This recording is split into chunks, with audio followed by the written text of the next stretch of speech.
So I figured I would show this here right quick. I got a couple Stihl blowers the other day, and there's 1,001 videos on YouTube about people blowing leaves with them and what have you. But what I was curious about, I got a couple ponderosa pines next to a building here, and this whole area here was shit, I don't know, 6 inches or something of a very heavy, old, half decomposed ponderosa pine needles.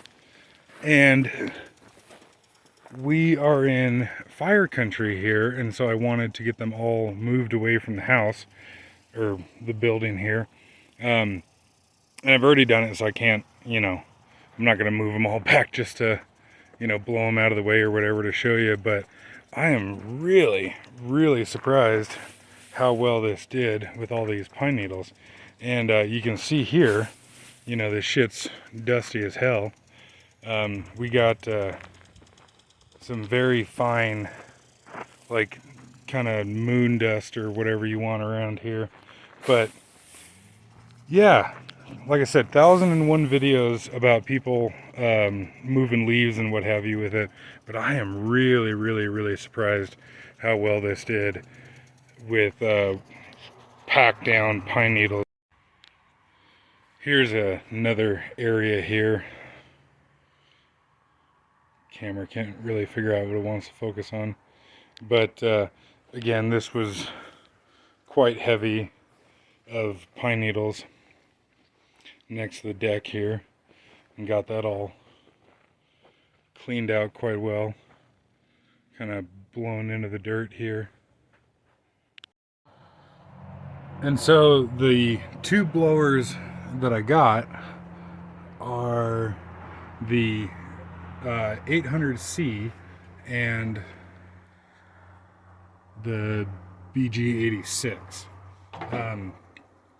And I guess let me know if you want me to show actually using these things. I don't personally see much need in it because, like I said, there's about 1,001 videos out there that already talk about these things. I did want to show, though, a couple things that I was interested in, and I can't really find any information. Well, not like I've looked a whole bunch or whatever, but seems like most people don't care about this kind of stuff, but I do. So, obviously extremely dusty around here. This is about half an hour of use. I really wish that these came with an hour meter. I know you can add one, but it'd be, like, how cool would it be if Stihl had like a little built-in hour meter that was, came on the machine, a nice low profile in here and what have you. But so yeah, obviously very, very dusty around here. And so I was wondering about the air filters that these things have. This is my machine personally, not for a landscape company or whatever. So I actually care about this thing, and I want it to last a good long while. I've seen, and I guess I'll say too, I was just curious and looking around on YouTube and what have you. Found a video of one guy, a adult, that had one of these things and was talking about, oh, it blew me around, and like I could almost hover like a jetpack and everything, and don't like I'd have to like brace myself, and there's so much thrust that comes off this thing and blah blah blah and all this bullshit. And then there's a couple of videos of like I don't know, 12-year-old kids using these things. This is currently, right now, September of 2022, this is currently the largest blower that Stihl makes. I am aware that Echo has got the 9010, which is more powerful than this one here. But it's, and that one's actually really cool because it's got a huge air filter on top of the blower housing. But I just kind of wanted to stick with Stihl. I've got a bunch of other Stihl equipment as it is, and this thing is sufficiently large enough. If this is the 800 here, and how much power it has and what have you, I really wish they made a 1000. I think this is a 80cc Stihl 4-mix engine. It'd be really sweet if they had a 100cc 4-mix, but this does fine. But more power, more better. But anyways, they have a nice little, like, what would you call that, air filter cartridge or whatever in here. And there's actually a winter summer shutter in here, just like some of the saws have. And I saw a couple of videos of people using these things, lifting ice off of a driveway. Today was nearly 100 degrees, but once winter comes around, I'll try that out. But so I haven't yet put 2 tanks of fuel through this thing, and got some shit on the outside, but nice and clean on the inside. And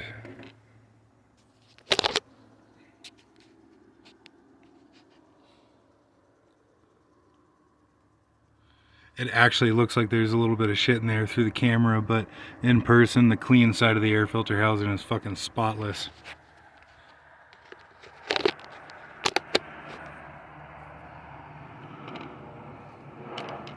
So yeah, nice little air filter that these come with. I wish everything had an air filter like the Stihl TS400 concrete saw. That's got like a 3-stage, if you will, air filter. It's got a really thick piece of foam on it, and then a paper cartridge like that, and then a little like gauze safety filter underneath that as well. And on my TS400, I actually oil the foam pre-filter on it, and then really nothing even gets to the paper element filter.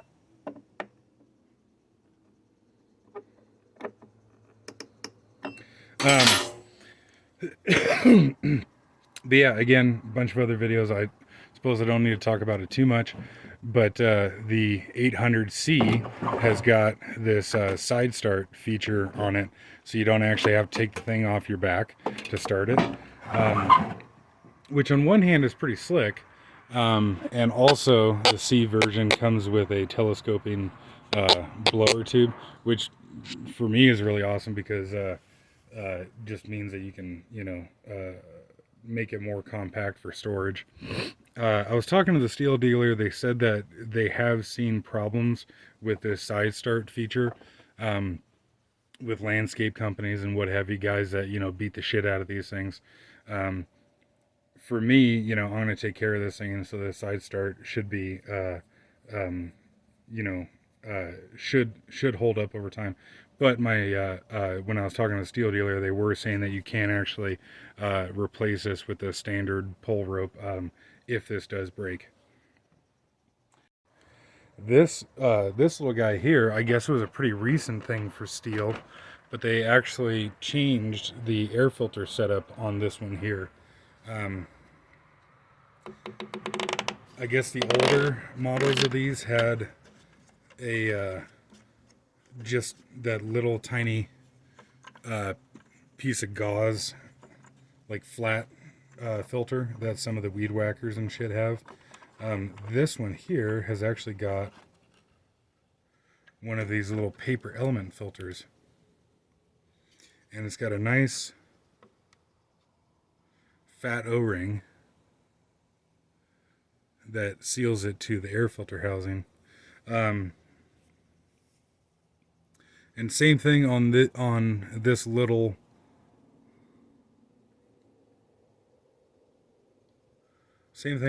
blower here. The inside of the clean side of the air filter housing here is absolutely spotless. I don't see anything on there. And so really, really nice to see that. And, you know, on one hand, you know, it's like, why bother to have these two different sizes? And I even also have the blower for the Combi motor. But the really cool thing about the backpack blower is that it's big and powerful and moves a shitload of air. The shitty thing about it is it's, you know, big and cumbersome and what have you. I've seen, uh, I've watching videos and reading online and what have you. I've seen a lot of people bitch and complain about the weight of this backpack blower. Um, I think it's shocking how light the thing is for how physically large it is. Um, but this little fart here is pretty cool because I've actually been using it to blow out the inside of my backhoe. Uh, I just blew out the filter housing there real quick, trying to get some of the shit out of there before putting it on. But yeah, I've been using this little fart to blow off the backhoe. I don't have AC on my backhoe yet. And so I've actually, it's a cabbed backhoe, but I've taken the doors off for the summertime, um, which is really nice. It's a whole lot better than having to constantly clean the glass when it's dusty in the summertime and what have you. But then the inside of the backhoe just gets absolutely fucked with all the dust. Um, been moving quite a bit of dirt this summer, and yeah, it's been quite dusty. But anyways, it is really slick that you know the tube breaks apart right here, and so you can pop off the end of the tube like such, and you can, you know, of course, reach it into nice tight spaces like such. And of course, yeah, you know, you can blow the backhoe out with compressed air, but then, you know, you need to be near a compressor. And then if you're near a compressor, at least in my case, you know, you're next to the shop and you're blowing fucking dust and shit all over the driveway and what have you, where with that little guy, you just walk out to wherever the backhoe is, blow it out, be done with it. Oh, yeah, that's the other thing I was going to say. So they have this, which is sold as just a blower. It's got two different like nozzles for the end of it, one that's round and one that's like flattened out. And then there is also a shredder vac, like a leaf vacuum slash shredder version of this as well.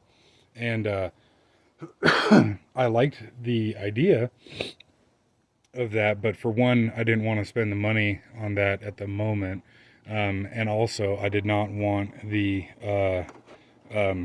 easy start system on the little blower. This one here has the elasto start pull rope on it, and so there's like a little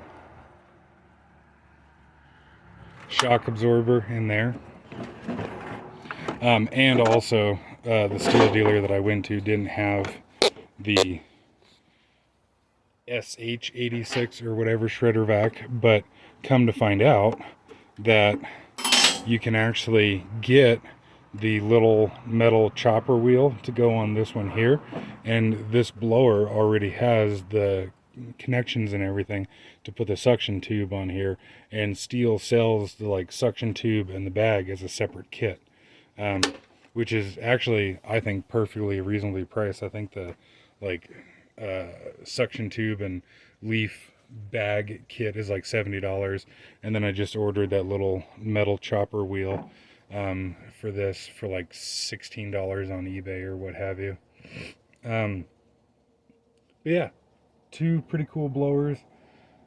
I'm sure happy with them. Let me know if you want to see anything more about them. And I suppose my biggest regret is that I didn't get both of these, both this one and the larger backpack blower years ago. Of course, the 800 hasn't been out for too terribly long, but glad that I have it now, and I just hope that Stihl comes out with a. I just hope that Stihl comes out with a 1000 blower. Um, I guess. So I mentioned earlier that I have the blower for the Stihl Combi motor. I've had that for 8 or 9 years or something like that. The reason that I got that is that I needed um, a weed whacker and a pole saw, and so I bought the Stihl Combi because, of course, it's really slick to be able to switch out attachments and what have you. And then if you already have the Stihl Combi, then it's cheaper to buy the blower attachment for the Stihl Combi that than it is to buy one of these. Also, if you're talking about cleaning off a reasonably large driveway, essentially like using the leaf blower on the ground, it is much more comfortable to use the blower on the Stihl Combi than it is to be pointing that thing at the ground all day. Not that, not that it's like difficult to use, not that it's difficult to use a singer or what have you.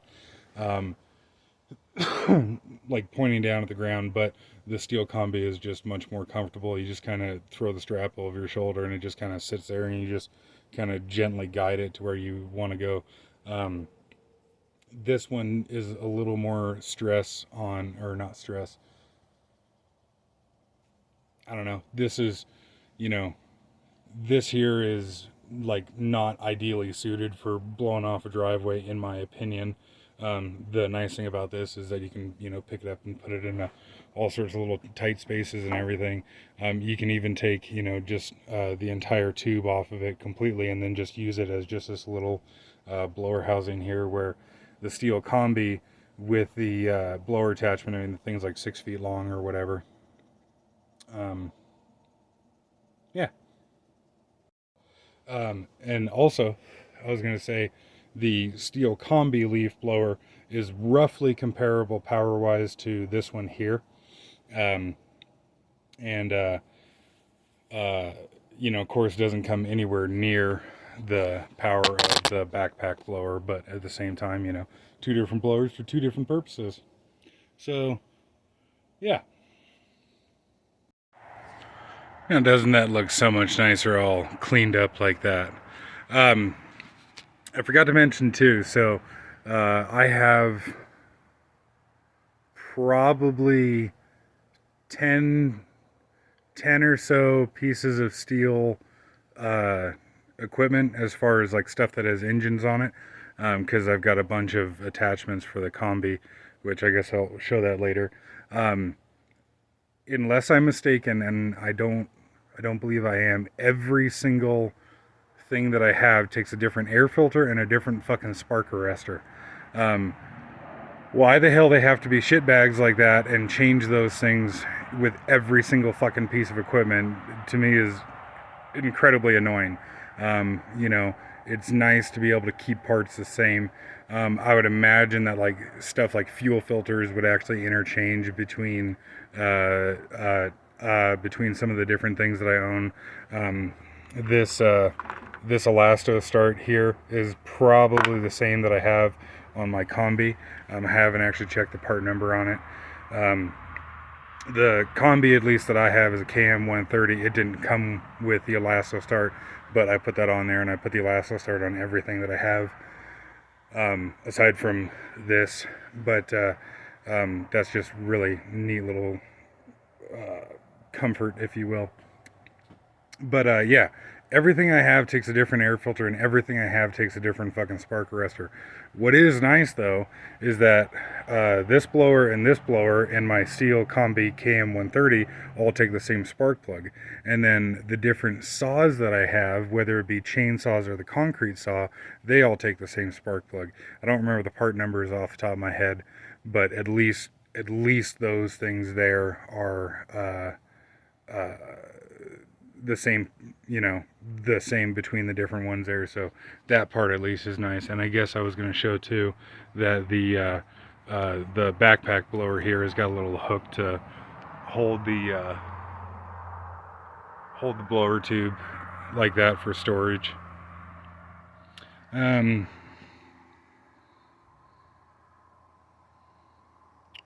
think that's about it. Two, also, is just kind of curious to get people's opinions, see if I could get some feedback on this.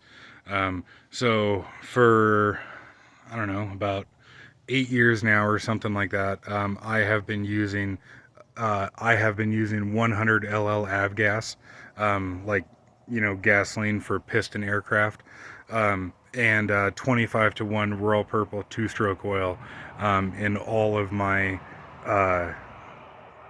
in all of my Stihl equipment. I've got boat engines and what have you that I use a different mixture in.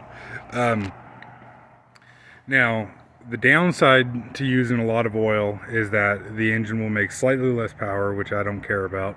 I'm not, like, chainsaw racing or something where, getting every fucking last ounce of power out or something is super important.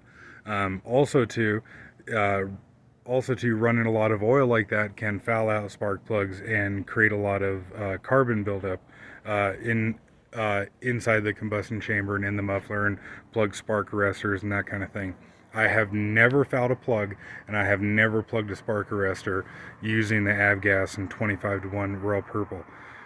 From the bit of looking around and everything that I've been doing, it seems like the, I don't know, latest hot topic or whatever, is the Echo Red Armor oil, and apparently that's supposed to run a lot cleaner than any of the other oils thus far out there that I'm aware of, anyways. And so I was curious if anybody has any experience with that oil, or any feedback on it, or or just, let me know what you're using for fuel and oil. The reason that I use avgas, is because the fuel is very, very stable and will store for an incredibly long time. I think the longest that I've stored avgas is 3 years or a little bit over, and I've had no problems with it. All of my infrequently used equipment, whether it be my log splitter or, this kind of stuff, whatever, all has avgas in it, and I've never had a problem with a carburetor gumming up or anything like that. I leave chainsaws and weed whackers and everything with fuel in it year round, and haven't had an issue with it. I've heard of stories of people like finding an airplane in a hangar that's been sitting there for like 15 years or whatever, and have actually burned through the tank of fuel that was in the airplane for 15 years. On one hand, that's not necessarily the greatest idea, because, in an airplane you just don't pull over to the side of the road and call AAA when something goes wrong.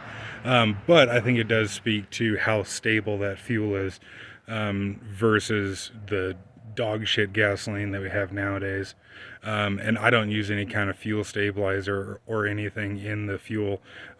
Just regular old 100 low lead avgas and 25 to 1 Royal Purple. I'm gonna get some of that Echo Red Armor and probably run it in my concrete saw or hot saw. I don't use it to cut concrete, I only use it to cut steel. I just call it the hot saw. Because I got that thing used. Yeah, everything else that I own from Stihl I bought new. I got the hot saw used, and it had a very, very hard life before me. So I'm curious to see what that Red Armor oil would do through there. But yeah, let me know what you use.